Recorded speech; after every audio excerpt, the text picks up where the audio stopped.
No, she's saying net, they still had some kind of an election.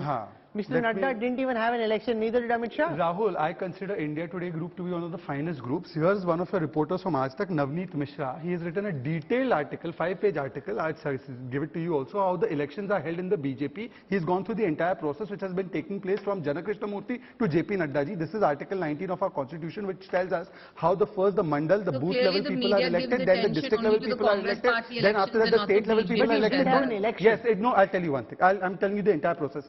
75% of the booths, 75% of the mandals, 75% of the districts, then the state, 21 states were elected, and after that all of that data was whoever you pick gets selected. One second.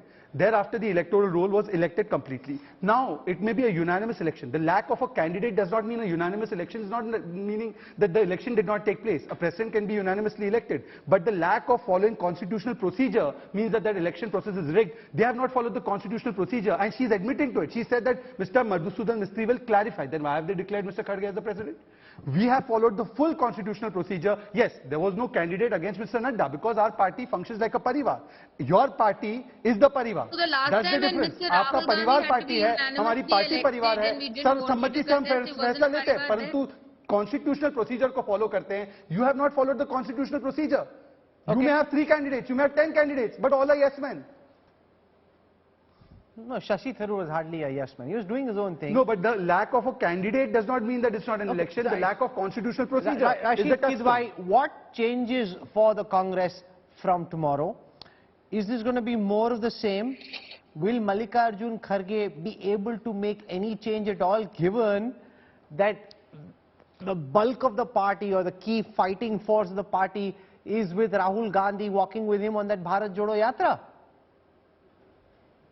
I think, Rahul, we must understand that, inner party democracy is a misnomer, is non-existent, simply because everybody who is a member of the party has a sense of belonging and allegiance to the leadership and of course the ideology, etc. So it cannot be equated with the way assembly or municipal elections or Lok Sabha elections are fought.